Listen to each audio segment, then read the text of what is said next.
Good morning सभी को। हमारे यूट्यूब चैनल पे आप सभी का स्वागत है। तो चलिए आज कुछ इम्पोर्टेंट करंट अफेयर के टॉपिक को देखते हैं, तो बने रहिए हमारे यूट्यूब चैनल पे।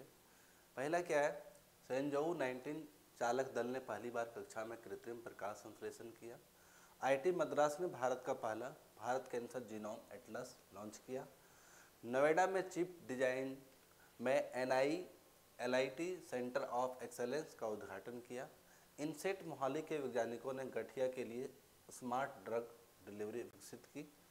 नाइजर रिवर ब्लाइंडनेस का खत्म करने वाला पहला अफ्रीकी देश बन गया है। तो चलिए इन सभी को थोड़े विस्तार में पढ़ते हैं।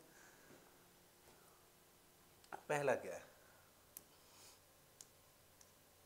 एक मिनट, सेंजाऊ 19 कृत्रिम प्रकाश संश्लेषण में सफलता। ये है कहाँ का, तो ये इन्होंने चाइना ने लॉन्च किया है। इन्होंने चाइना ने, ठीक है, कौन, चीन ने, ठीक है। चीन सेंजाऊ ने 19 चालक दल की पहली बार कक्षा में कृत्रिम प्रकाश संश्लेषण किया, जिससे रॉकेट ईंधन, क्या है ये, रॉकेट ईंधन के लिए ऑक्सीजन और एथिलीन का उत्पादन हुआ, जिससे चीन के चंद्रमा मिशन की सहायता मिलेगी। ये किसके लिए मिलेगी, तो चीन को चंद्रमा मिशन के लिए सहायता मिलेगी। यह तकनीकी CO2 और जल को परिवर्तित करती, क्या करती है ये, तो CO2 और जल को परिवर्तित करती, जिससे दीर्घकालिक अंतरिक्ष मिशनों को बनाए रखा जा सकता है। क्या है, तो ये CO2 को और, है ना, जल को परिवर्तित करती है, जिससे ये फायदा होगा कि जो अंतरिक्ष मिशन में गए हैं उनको दीर्घकालिक तक बनाए रख सकता है। यह सामान्य ताप पर कार्य करता है, इसका एक इम्पोर्टेंट से भी याद रखना है, एक कम ताप पे भी काम करती है, जिससे पारंपरिक ऑक्सीजन उत्पादन विधियों की तुलना में ऊर्जा उपभोग क्या होगा, कम होगा। ठीक है, ये हमारे कुछ आज के इम्पोर्टेंट थे। चलिए नेक्स्ट देखते हैं हम लोग।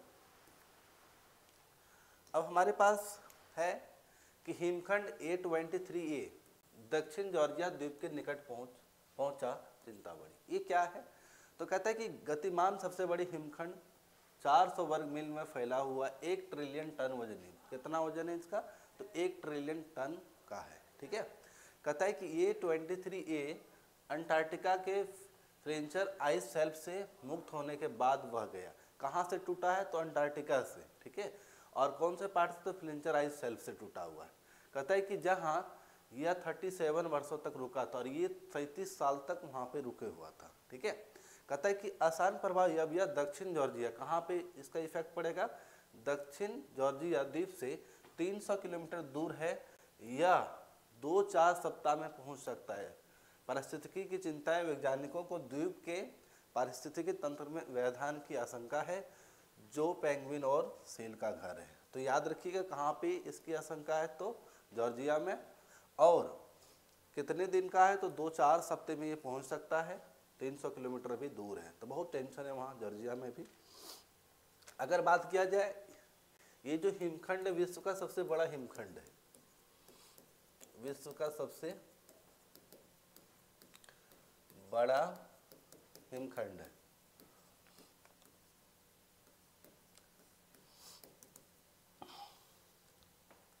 चलिए नेक्स्ट बात करते हैं हम लोग। आईआईटी मद्रास, क्या नाम है, आईआईटी मद्रास ने भारत का पहला कैंसर जीनोम एटलस पेश किया। इंपॉर्टेंट है कि इन्होंने किया, तो आईआईटी मद्रास ने। कहते हैं प्रारंभिक पहचान के लिए BCGA आईआईटी मद्रास ने 480 स्तन कैंसर रोगियों को, किसके लिए, तो स्तन कैंसर रोगियों के लिए 960 संपूर्ण एक्सोम अनुक्रमों के साथ भारत कैंसर जीनोम एटलस, है ना, लॉन्च किया, जिससे प्रारंभिक पहचान में सहायता मिली। एटलस भारत में कैंसर विशिष्ट बायो मार्कर की पहचान करता है, जो वैश्विक जीनोम अध्ययनों में देश को कम प्रतिनिधित्व को संबोधित करता है। कार्किनोस हेल्थ केयर और चेन्नई स्थित कैंसर अनुसंधान संस्थानों के साथ मिलकर विकसित किया है। तो याद रखिए किसके साथ मिलकर स्टार्ट किया है, तो कार्किनोस हेल्थ केयर और चेन्नई स्थित कैंसर अनुसंधान संस्थानों से। कौन किया, तो आईआईटी मद्रास ने। किसके साथ, तो याद रखिए इसको, कार्किनोस हेल्थ केयर और दूसरा कौन है, तो चेन्नई में आपका चेन्नई स्थित कैंसर अनुसंधान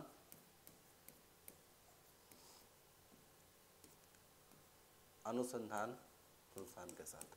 तो आज की इंपॉर्टेंट है। चलिए आगे देखते हैं हम लोग। सेमीकंडक्टर विकास को बढ़ावा देने के लिए चिप डिजाइन में NIELIT कोई को लॉन्च किया। ये एक second,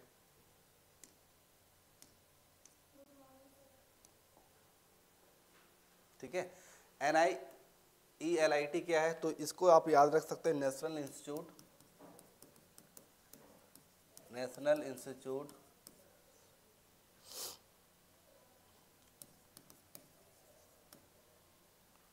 of electronics and information technology. क्या है? National institute of electronics and information technology. क्या लॉन्च किया? तो श्री कृष्णन ने नोएडा में चिप डिजाइनिंग में, है ना, उत्कृष्ट केंद्र का उद्घाटन किया। तो कहाँ पे उद्घाटन किया है? तो नोएडा में। नोएडा कहाँ है? तो आप यूपी में बोलिए या दिल्ली NCR में, ठीक है। कहता है क्या, जिसमें भारतीय VLSI, क्या ये वेरी लार्ज स्केल, है ना, वेरी लार्ज स्केल इंटीग्रेशन, ठीक है। अब कहता है क्या, अत्याधुनिक प्रयोगशालाओं के सुसज्जित और चिप डिजाइन में अनुसंधान और प्रतिभा विकास को बढ़ावा देता है। राष्ट्रीय इलेक्ट्रॉनिक एवं सूचना प्रौद्योगिकी संस्थान, इसका फुल फॉर्म हो गया इलेक्ट्रॉनिक एवं सूचना प्रौद्योगिकी मंत्रालय के अंतर्गत एवं स्वायत्त निकाय है। ये किसके अंतर्गत आता है? तो आपको याद रखना है, इलेक्ट्रॉनिक्स एंड, है ना, टेक्नोलॉजी के मंत्रालय, और एक स्वायत्त निकाय है, ठीक है। चलिए नेक्स्ट टॉपिक देखते हैं हम लोग। भारतीय वैज्ञानिकों ने गठिया के लिए स्मार्ट दवा वितरण विकास किया। किसके लिए? तो गठिया के लिए, ठीक है। इनसेट मोहाली के शोधकर्ताओं ने एक स्व सक्रिय दवा वितरण प्रणाली विकसित की है। कौन किया है? तो थोड़ा इसको इंपॉर्टेंट है,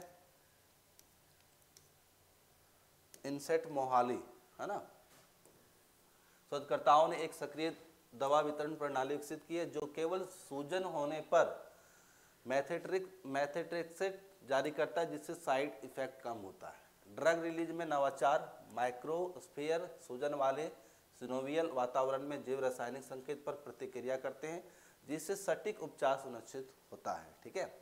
इस संरचना में उच्च दवा एनकैप्सुलेशन और नियंत्रित रिलीज के लिए polymer lipid hybrid micro composite का उपयोग करते हैं। सभी तरह इंपॉर्टेंट है नहीं, ठीक है। चलिए नेक्स्ट क्वेश्चन को देखते हैं। तो कौन किया भारतीय वैज्ञानिक में? तो इनसेट मोहाली ने किया है, ठीक है, गठिया के लिए, इतना याद रखिए। इसमें नासा के स्पेस एक्स टेलीस्कोप अवरक्त तरंगों को पूरा आकाश का मानचित्र तैयार करेगा। कौन करेगा? तो नासा, है ना। तो नासा के बारे में अगर जानते हैं आप तो कुछ कमेंट कीजिए। इसका फुल फॉर्म क्या होता है?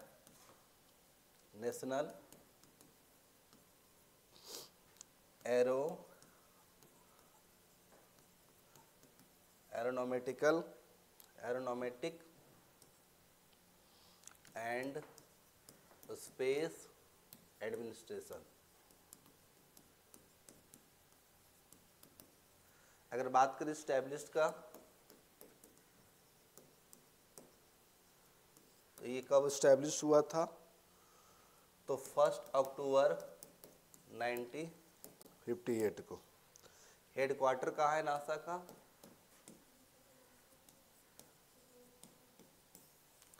तो वाशिंगटन DC में।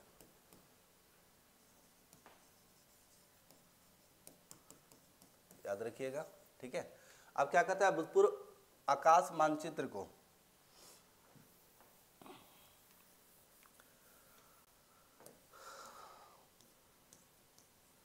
Headquarter Washington DC. कहता है क्या अभूतपूर्व आकाश मानचित्र में नासा का $488 मिलियन स्पेरेक्स मिशन फरवरी 2025 में लॉन्च होगा, जो 102 अवरक्त तरंगों को पूरी प्रकाश के सर्वेक्षण करेगा, जिससे अभूतपूर्व ब्रह्मांडीय अंतर्दृष्टि को प्राप्त होगी। फिर कहता है क्या जेम्स वेब टेलीस्कोप जैसे लक्षित दूरबीनों को विपरीत स्पेसएक्स आकाश गंगा निर्माण और जीवन के निर्माण के खंडों के पूरे आकाश का डाटा प्रदान करेगा। इसका उद्देश्य ब्रह्मांडीय मुद्रास्फूर्ति को डिकोड करना है, आकाश गंगाओं में जीवन के लिए महत्वपूर्ण तत्वों को पता लगाना है। ये थोड़ा इंपॉर्टेंट है, थोड़ा अच्छे से देख लीजिएगा। चलिए नेक्स्ट टॉपिक की ओर बढ़ते हैं हम लोग। कहता है कि मच्छर नियंत्रण के लिए आक्रामक मछलियों द्वारा स्थानीय पारिस्थितिकी तंत्र बाधित। पारिस्थितिकी चिंता एनजीटी ने मच्छर नियंत्रण के लिए कई राज्यों में छोड़ी गई आक्रामक प्रजातियों गम्बुसिया एफिनिस और पोसिलिया रेटिकुल्टा के उपयोग पर केंद्र को नोटिस जारी कर दिया। ये सब चीज़ें मच्छर को रोकने के लिए था। जैव विविधताओं के लिए खतरा राष्ट्रीय जैव विविधता प्राधिकरण ने चेतावनी दी है कि वे स्थानीय पारिस्थितिकी तंत्र को बाधित करते हैं। वैश्विक प्रतिबंध का हवाला ऑस्ट्रेलिया और न्यूजीलैंड जैसे देशों ने मछली पर प्रतिबंध लगा दिया है। चलिए नेक्स्ट क्वेश्चन है, नाइजर रिवर ब्लाइंडनेस को खत्म करने वाला पहला अफ्रीकी देश बना है। थोड़ा इंपॉर्टेंट है, क्या है? तो नाइजर ने ऑनकोरोसियस को खत्म करने के लिए WHO के मापदंडों का पूरा किया, जिससे यह ऐसा करने वाला पहला अफ्रीकी देश बन गया है। थोड़ा इंपॉर्टेंट है। उपेक्षित उष्णकटिबंधीय रोग NTDs में निरंतर सफलता। 2013 में गिनी वर्म रोग को समाप्त किया गया, जिससे रोग के उन्मूलन में नेतृत्व का प्रदर्शन हुआ। ऑनकोरिसियस, जिसे रिवर ब्लाइंडनेस के रूप में जाना जाता है, एक परजीवी रोग है जो ट्रैकोमा के बाद विश्व भर में अंधेपन का दूसरा प्रमुख संक्रमक है। तो आप याद रख लीजिए, पहला कौन है? तो ट्रैकोमा है, और पहला कौन है? तो ट्रैकोमा, और दूसरा हमारा कौन है? तो रिवर ब्लाइंडनेस का नाम याद रखिएगा, कौन किया है? तो आप अफ्रीकी देश में किसका? तो नाइजर को आप याद रखिएगा। नाइजर का अगर पूछा जाए कैपिटल कहाँ है, ठीक है, तो नीमे है ना। ऑफिशियल भाषा क्या है? फ्रेंच, याद रखिएगा। चलिए नेक्स्ट में आते हैं हम लोग। BRI सौदे को नवीनीकृत नहीं करेगी। यह निर्माण पनामा नहर क्षेत्र में चीन प्रभाव के बारे में चिंताओं पर अमेरिका विदेश मंत्री मार्क रूबियो के साथ चर्चा के बाद लिया गया। संभावित समय पूर्वक समाप्ति सरकार 1-2 वर्षों में नवीनीकरण अवधि से पहले बाहर निकलेंगे, विकल्पों का मूल्यांकन करेंगे। थोड़ा पनामा के बारे में देख लिए। ये पनामा जो है, ये अटलांटिक ओशियन को कहाँ से जोड़ती है? तो पैसिफिक ओशियन से। टोटल लंबाई अगर बात करें तो लगभग 80 किलोमीटर है, ठीक है। चलिए नेक्स्ट टॉपिक देखते हैं हम लोग। ऑयल इंडिया ने हरित ऊर्जा विस्तार के लिए सहायता कंपनी शुरुआत की है। ऑयल इंडिया लिमिटेड ने अक्षय और गैर पारंपरिक ऊर्जा उपक्रम को आगे बढ़ाने के लिए ऑयल ग्रीन एनर्जी लिमिटेड की स्थापना की। यह सहायक कंपनी सौर, पवन, जल विद्युत, जैवभार, ज्वारीय, भूतापीय और हाइब्रिड ऊर्जा स्रोत की खोज करेगी। सितंबर 2024 में पेट्रोलियम और प्राकृतिक गैस मंत्रालय, निवेश और सार्वजनिक संपत्ति प्रतिबंध विभाग और नीति आयोग से मंजूरी प्राप्त हो चुकी है, ठीक है। चलिए आगे देखते हैं हम लोग। उत्तर काशी में भूकंप के झटके से निवासियों में दहशत। उत्तर काशी कहाँ है? तो ये उत्तराखंड में है। और आप जानते हैं उत्तर काशी के बारे में, गंगा रिवर की बात करते हैं, है ना। एक सप्ताह में 7 भूकंप उत्तर काशी के 24-31 जनवरी के बीच 7 भूकंप। तीव्रता कितनी? 2.7, 3.5 तीव्रता थे, जिसके स्थानीय चिंताएं बढ़ गई है। जॉन 4 में स्थित यह क्षेत्र अत्यधिक भूकंप प्रवण है। पिछले भूकंपों में 1991 की आपदा भी सम्मिलित है, जिससे 700 से अधिक लोगों की जान चली गई थी। वैज्ञानिकों ने भूकंप वृंद के रूप में पहचान की, क्या नाम है इसका, और चेतावनी दी है कि यह हिमालय में पृष्ठभूमि भूकंपीय या वर्धित संरचना का संकेत हो सकता है। तो कुछ इम्पोर्टेंट बात है। तो अगर आप जाने उत्तरकाशी कहाँ है, तो उत्तराखंड का बात हो रहा है ना, उत्तराखंड का, ठीक है। अगर हम बात करें तो भूकंप की तीव्रता को जो मेजर करते हो किससे करते, तो आप लोग कमेंट में करें किससे मेजर करते हैं, ठीक है। फिर चलिए नेक्स्ट क्वेश्चन की ओर बढ़ते हैं हम लोग। कहता है कि पूर्व विश्व नंबर 1 सिमोना हालेप ने टेनिस से संन्यास लिया। कौन है भैया, तो टेनिस प्लेयर हैं। कहाँ की है, तो रोमानिया। ये कहाँ की है, रोमानिया की है। कहाँ की है, रोमानिया की। और किससे, किस खेल से, तो टेनिस, है ना, टेनिस से संन्यास ले लिया। कौन, तो सिमोना हालेप। चलिए कुछ बात करते हैं। 2 बार ग्रैंड स्लैम, कितनी बार, तो 2 बार ग्रैंड स्लैम चैंपियन रहे। उसके बाद अगर बात करें 2018 में फ्रेंच ओपन जीता इन्होंने, 2019 में विंबलडन जीता, ठीक है। लेकिन डोपिंग प्रतिबंध उनके करियर को बाधित कर दिया, ठीक है। डोपिंग में लग गया था इनके ऊपर प्रतिबंध। ये कहाँ की थी, तो रोमानिया की थी, बस इतना याद रखिए। 2018 में फ्रेंच ओपन, 2019 में विंबलडन जीता, ठीक है। 2 बार ग्रैंड स्लैम जीत चुके हैं। डोपिंग प्रतिबंध था इनको, ठीक है। और ये कहाँ की थी, रोमानिया की थी। ये इंपॉर्टेंट है इनके लिए। क्या नाम है, तो सिमोना हालेप, ठीक है। चलिए नेक्स्ट की ओर बढ़ते हैं हम लोग। केंद्र ने 2025-26 के लिए जनजातीय मंत्रालय के बजट में 45% की बढ़ोतरी की है। तो याद रखिएगा जनजातीय मंत्रालय के लिए कितना, 45% हुआ है। आवंटन में वृद्धि, जनजातीय मंत्रालय का बजट 2025-26 के लिए 14,925.81 करोड़ रुपये हो गया, जो पिछड़े वर्ष कितना था, तो 10,237.33 करोड़ रुपया था। प्रमुख निवेश एकलव्य मॉडल विद्यालयों के लिए 7,088.60 करोड़ रुपये कितने बड़े हैं, तो 2340.6 करोड़ रुपये मिले। प्रधानमंत्री जनजातीय विकास मिशन को 380 करोड़ रुपये और PMAAGY को 335.97 करोड़ रुपये तक बढ़ा गया। सशक्तिकरण फोकस PMJANMAN जनमन बजट को दोगुना करके 300 करोड़ रुपये किया गया, जिससे ST समुदाय के कल्याण को बढ़ावा मिलेगा। थोड़ा इंपॉर्टेंट है, देख लीजिएगा। कहते हैं भारत में फल और सब्जियां निर्यात 5 वर्षों में 47.3% बढ़ी। भारत के फल और सब्जियां का निर्यात 2019-20 से 2023-24 में 47.3 और मूल्यम 41.5% की वृद्धि हुई। निर्यात 110 देशों के साथ, जिसमें ब्राजील, घाना और चेक गणराज्य सहित 17 नए बाजार शामिल हो गए। बड़ा इंपॉर्टेंट खुशी की बात है।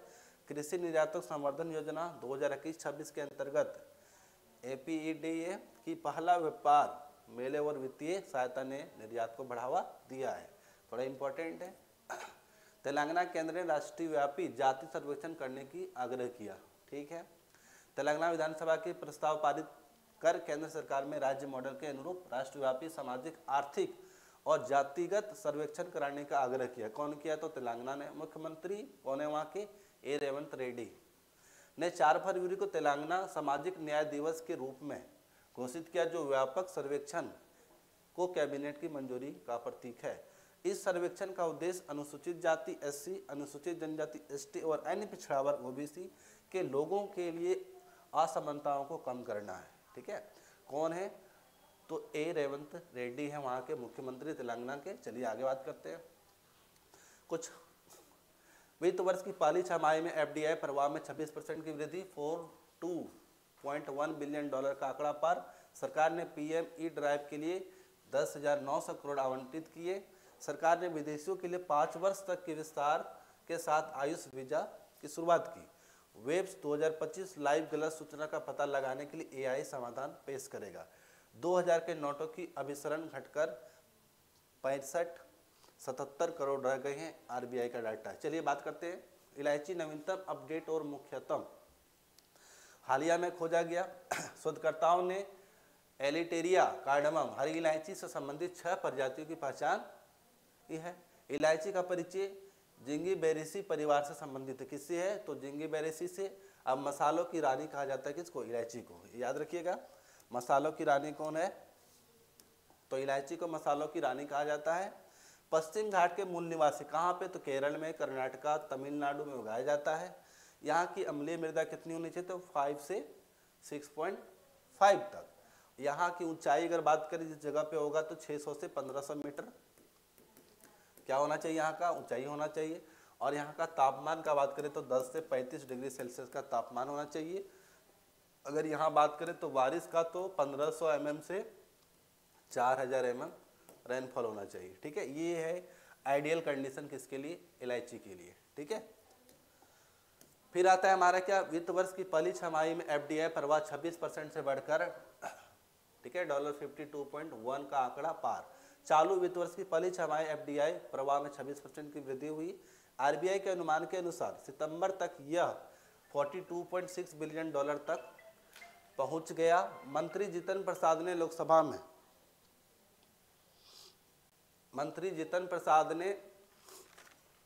लोकसभा में डेटा साझा किया। कौन किया, तो जितिन प्रसाद ने।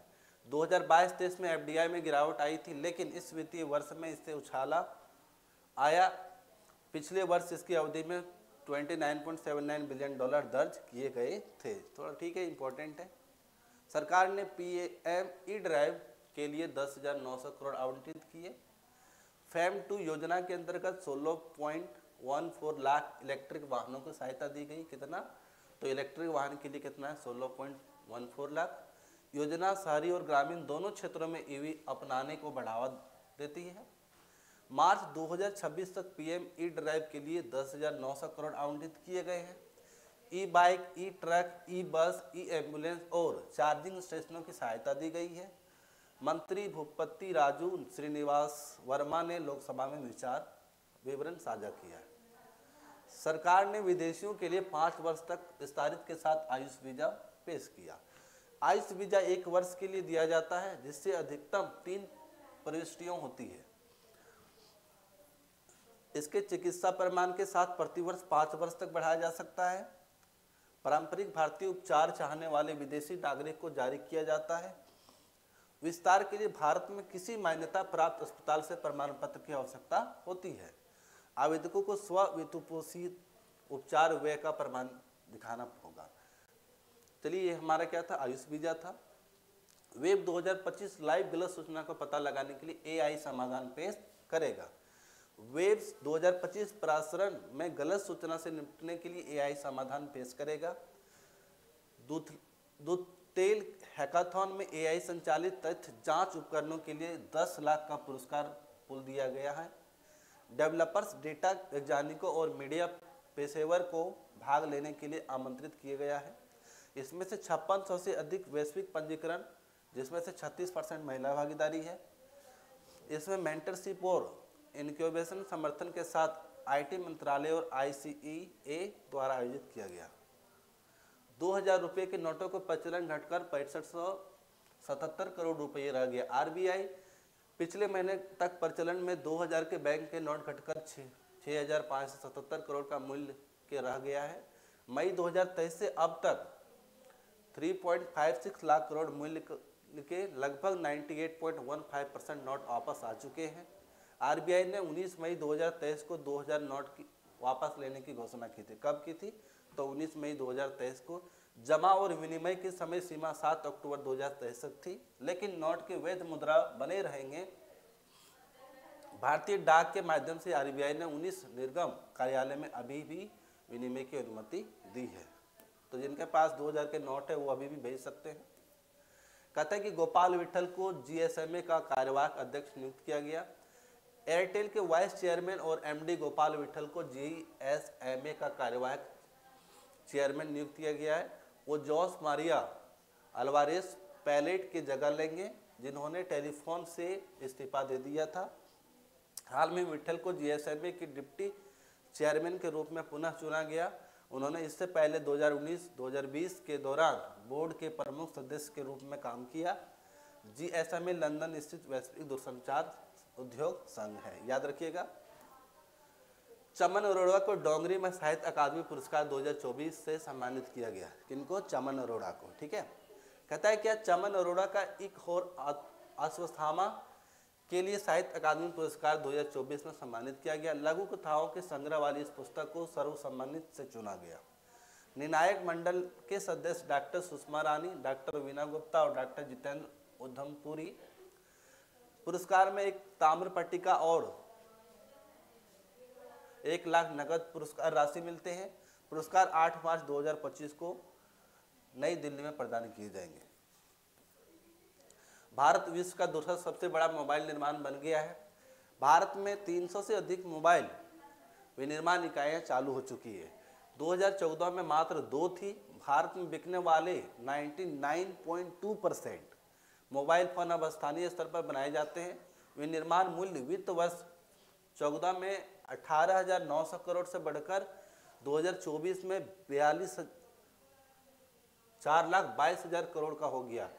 मोबाइल फोन निर्यात में 1,29,000 करोड़ का पार कर गया, जो उद्योग में एक बड़ा बदलाव दर्शाता। अब सेमीकंडक्टर उत्पादक और इलेक्ट्रॉनिक मूल्य श्रृंखला को मजबूत बनाने पर ध्यान केंद्रित किया जाएगा। भारत बांग्लादेश सीमा पर लगभग 864 किलोमीटर तक बाड़ लगाना बाकी है। तो आप जानते हैं भारत और बांग्लादेश की जो बीच की सीमा है सबसे बड़ी बाउंड्री है 4096.7 किलोमीटर, जिसमें से इतना भी बाकी है। चलिए नेक्स्ट बात करते हैं। एससीओ महासचिव ने विदेश मंत्रालय के सचिव के साथ वार्ता किया। एससीओ महासचिव नूरलान येरमेक बायो भारत की अपनी पहली आधिकारिक यात्रा पर हैं। विदेश मंत्रालय के सचिव पश्चिमी तन्मय लाल को मुलाकात कर सहयोग के अवसरों पर भी चर्चा की। तो आज का इतने सारे करंट अफेयर आप लोग बने रहिए यूट्यूब चैनल पे। चलिए धन्यवाद।